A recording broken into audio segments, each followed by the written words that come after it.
اعوذ باللہ من الشیطان الرجیم بسم اللہ الرحمن الرحیم وللہ غیب السماوات والأرض وما أمر الساعة إلا كلمح البصر أو هو أقرب إن الله على كل شيء قدير والله أخرجكم من بطون أمهاتكم لا تعلمون شيئا وجعل لكم السمع والأبصار والأفئدة لعلكم تشكرون ألم يروا إلى الطير مسخرات في جو السماء ما يمسكهن إلا الله إن في ذلك لآيات لقوم يؤمنون والله جعل لكم من بيوتكم سكنا وجعل لكم من جلود الأنعام بيوتا تستخفونها يوم ظعنكم ويوم إقامتكم ومن أصوافها وأوبارها وأشعارها أثاثا ومتاعا إلى حين والله جعل لكم مما خلق ظلالا وجعل لكم من الجبال أكنانا وجعل لكم سرابيل تقيكم الحر وسرابيل تقيكم بأسكم كذلك يتم نعمته عليكم لعلكم تسلمون فإن تولوا فإنما عليك البلاغ المبين يعرفون نعمة الله ثم ينكرونها وأكثرهم الكافرون صدق اللہ العظیم. الحمد للہ رب العالمین والصلاة والسلام على سید المرسلین وعلى آلہ واصحابہ اجمعین اما بعد. سورۃ النحل کا یہ 11واں رکوع ہے جس کی ابھی آپ کے سامنے تلاوت کی گئی. اس رکوع میں اللہ تعالیٰ نے اپنی نعمتوں کا تذکرہ فرمایا. جیسے بعض نعمتوں کا تذکرہ پچھلی آیتوں میں گزر چکا ہے جن میں اللہ تعالیٰ نے شہد کا تذکرہ فرمایا، دودھ کا تذکرہ فرمایا اور رزق حسن اللہ تعالیٰ کی جانب سے ملنی وہ چیزوں کا تذکرہ فرمایا جو رزق حسن یعنی عمدہ بخشش، اعلیٰ نعمتیں کہلاتی ہیں. جب اللہ تعالیٰ نے اپنی ان نعمتوں کا تذکرہ کیا تو پھر اشارہ فرمایا کہ بہت سے بندے ایسے ہیں جو اللہ تعالیٰ کی ان نعمتوں کو لے کر خود اللہ تعالیٰ کی نافرمانی کرتے ہیں، ناشکری کرتے ہیں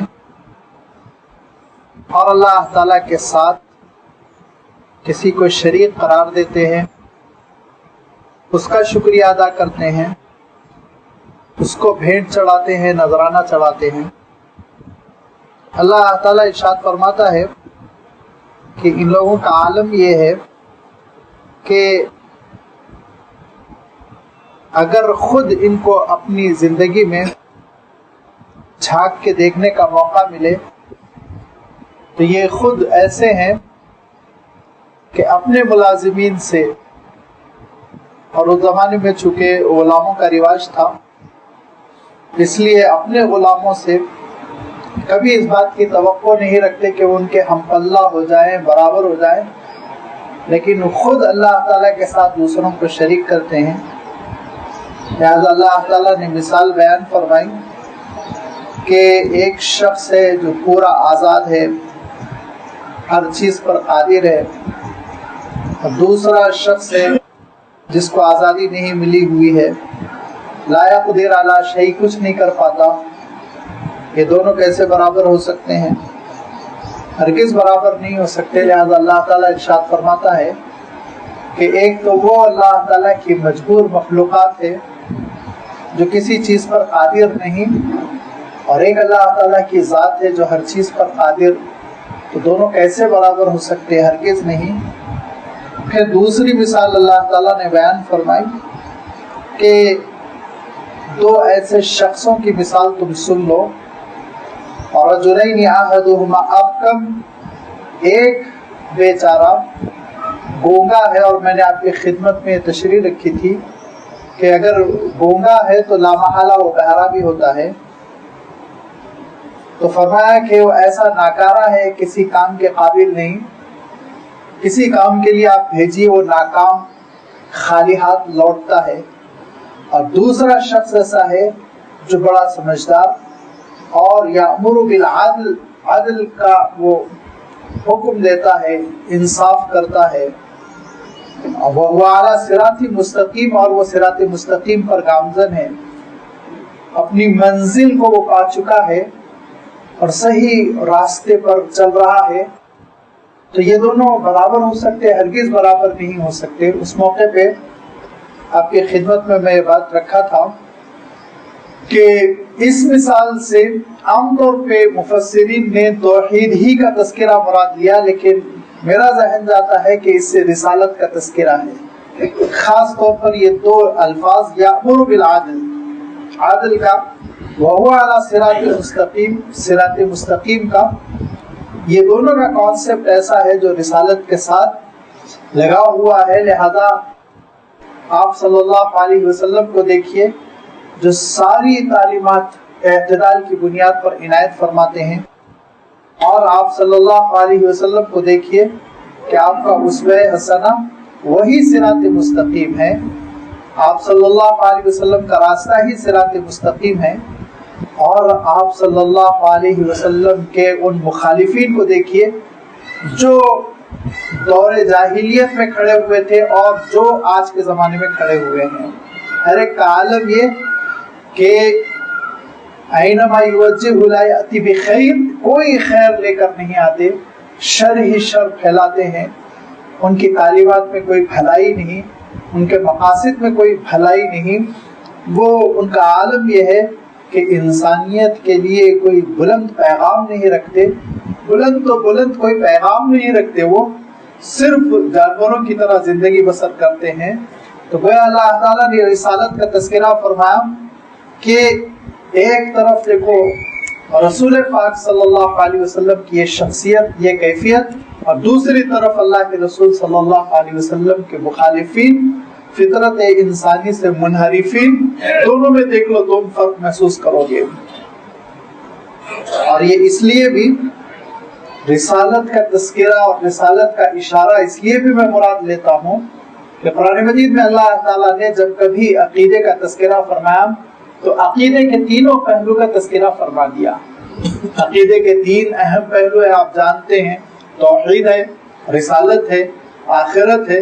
لہذا اللہ تعالیٰ نے توحید کا تذکرہ فرمایا، پھر رسالت کا، اور آگے جو آج آیتیں تلاوت کی گئیں ان میں پہلی آیت ہے وہ آخرت کے تذکرے سے، لبریز وَلِلَّهِ غیب السماوات والارض۔ دیکھو غیب کا علم تو بس اللہ تعالیٰ کے پاس ہے، اور اللہ تعالیٰ کے پاس غیب نہیں، غیب بھی مشاہدے کی طرح ہے، سامنے جو چیز موجود ہوتی ہے اس کی طرح ہے۔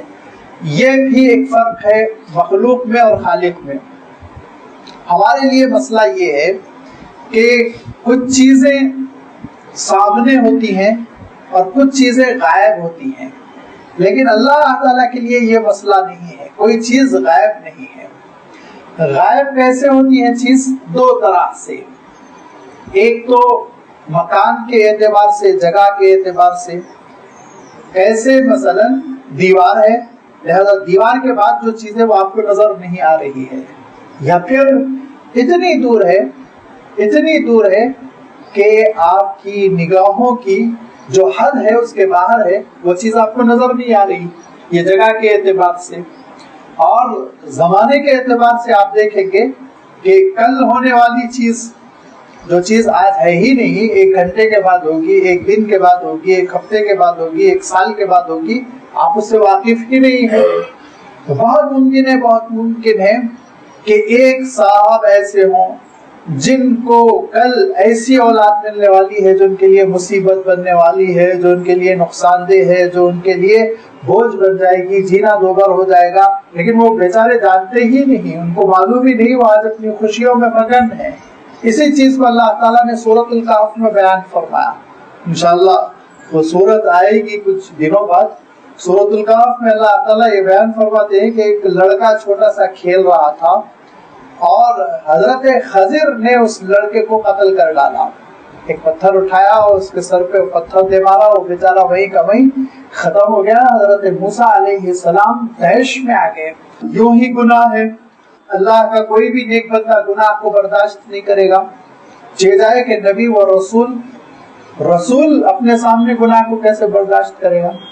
اور رسولوں میں بھی حضرت موسیٰ علیہ السلام جو ذرا شان جلال رکھتے ہیں, جن کے مزاج میں جلال زیادہ ہے, تو وہ حضرت موسیٰ علیہ السلام کیسے گوارا کر سکتے تھے. لقد جئت شیئا نکرا, انہوں نے کہا بہت بڑا منکر آپ نے کیا. حالانکہ وہ خود اللہ تعالیٰ سے دعا کر کے حضرت خضر کے ساتھ ہوئے تھے. اللہ تعالیٰ سے دعا کی تھی کہ اللہ آپ کا وہ بندہ جو بہت ہی اس وقت روئے زمین پر بڑا عالم ہے, اس کی صحبت میں مجھے رہنے کا موقع عنایت فرمائیے. لہذا دعا قبول ہوئی. حضرت موسیٰ علیہ السلام کو نشانی ملی. تلاش کے بعد حضرت خضر ملے اور حضرت خضر کے ساتھ سفر ہو رہا ہے. لیکن حضرت موسیٰ علیہ السلام بول پڑے اور شرط توڑ دی نہ بولنے کی, اعتراض کیا. تو حضرت خضر نے سفر جاری رہا اور آگے چل کے حضرت خضر نے یہ بتایا کہ دیکھو جہاں تک لڑکے کا مسئلہ ہے جس کو میں نے مار ڈالا تھا, اس کے والدین بڑے عبادت گزار, نیک بھولے بھالے سیدھے سادے ہیں, اور یہ لڑکا آگے چل کے بہت بڑا باغی نافرمان فرعون کی طرح بننے والا ہے, اور یہ لڑکا اپنے والدین کے ایمان کے لیے بھی مصیبت بننے والا تھا, آزمائش بننے والا تھا. لہذا میں نے اس لڑکے کو اللہ کے حکم سے ختم کر دیا. اب ہوگا یہ کہ رو رو کے دعا کریں گے تو اللہ تعالیٰ ان کو ایک نیک صالح اقرب رحمہ اور جو صلہ رحمی کرنے والا اور جس کے اندر رحمتیں ہوں گی, نیکوکار ہوگا, نرم مزاج ہوگا, اللہ تعالیٰ ویسا لڑکا عنایت فرمائیں گے. لازمی بات ہے ان کو اولاد بھی مل جائے گی, ایمان بھی بچ جائے گا. اسی لیے میں نے اللہ کے حکم سے یہ کیا. اس کی کیا حکمتیں ہیں, بڑی تفصیل ہے, انشاءاللہ اپنے موقع پر وہ آئے گی. میں یہاں صرف اتنی بات آپ کی خدمت میں رکھنا چاہتا ہوں کہ حضرت خضر کو اللہ تعالیٰ نے بتلایا کہ آگے چل کے یہ لڑکا کیا ہونے والا ہے, کیونکہ اللہ تعالیٰ پوری طرح جانتا تھا آگے کیا ہونے والا ہے. یہ بھی غیب اللہ تعالیٰ کے لیے غیب نہیں ہے, اور دیوار کے پیچھے کیا ہے یہ بھی غیب اللہ تعالیٰ کے لیے غیب نہیں ہے. دونوں چیزیں اللہ تعالیٰ کے لیے موجود ہے, سامنے ہیں. عالم الغیب والشہادہ, لہذا وہ ہر چیز سے واقف ہے. وَلِلَّهِ غَيْبُ السَّمَاوَاتِ وَالْأَرْضِ, اور بے شک اللہ تعالیٰ ہی جانتا ہے غیب کی باتوں سے جو آسمان میں ہے اور جو زمین میں ہے, سب سے وہ بخوبی واقف ہے. اب جب غیب سے وہ واقف ہے تو وما امر الساعۃ الا کلمح البصر, تو پھر قیامت کا معاملہ جو انسانیت کی تاریخ کا سب سے اہم معاملہ ہوگا, اس کے بارے میں ارشاد فرمایا وما امر الساعۃ, رہا قیامت کا معاملہ, الا کلمح البصر, تو اس کے لیے تو بس پلک جھپکنے کا معاملہ ہے. لمحہ کہتے ہیں پلک جھپکنے کو, آنکھ بند کر کے کھولنے کی جو کیفیت ہوتی ہے اس کو لمح البصر کہتے ہیں. اسی سے ایک تصور اردو میں آیا, اور اردو میں لمحہ کہتے ہیں. ایک سیکنڈ کے لیے ہم کہتے ہیں ایک لمحے میں آ رہا ہوں, ایک لمحے میں یہ کام ہو جائے گا. وہ دراصل ایک سیکنڈ کا جو مفہوم حاصل کیا وہ اسی سے کہ جتنی دیر میں ایک انسان پلک جھپکتا ہے اتنی دیر میں کوئی کسی کام کے ہونے کو یہ کہا جاتا ہے عربی میں لمح البصر. لہذا فرمایا کہ وما امر الساعۃ الا کلمح البصر, اور قیامت کا معاملہ اللہ تعالیٰ کے لیے کوئی مشکل نہیں, وہ تو بس پلک جھپکتے ہی قیامت کو برپا کر سکتا ہے, اور وہ اقرب یا اس سے بھی کم مدت میں اللہ تعالیٰ اس دنیا کو تباہ کر سکتا ہے. اس سے بھی کم مدت میں, او ہوا اقرب, اس سے بھی قریب تم قیامت کو سمجھ لو, اس سے بھی کم وقت میں یہ قیامت برپا ہو سکتی ہے, قائم ہو سکتی ہے. یہ اللہ تعالیٰ نے قیامت کا اور آخرت کا تذکرہ فرمایا. اب رہا یہ معاملہ کہ پلک جھپکتے قیامت آ سکتی ہے, ایک لمحے میں ایک سیکنڈ میں قیامت آ سکتی ہے, یہ اللہ تعالیٰ نے قرآن مجید میں بار بار اس کا تذکرہ فرمایا. اور اللہ تعالیٰ نے ایک موقع پر جب مشرکین مکہ نے کہا کہ آپ یہ بتائیے کہ آپ قیامت کا بہت تذکرہ کرتے ہیں تو کب آنے والی ہے یہ گھڑی,